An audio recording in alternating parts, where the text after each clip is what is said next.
Hossein Jaramillo Villanueva. Mi nombre es Giselle Jaramillo Villanueva.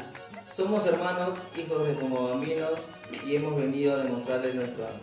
Gracias a nuestros padres y abuelos por inculcarnos a querer y amar las costumbres pomabambas. Gracias. Chumahuayta Pomabamba.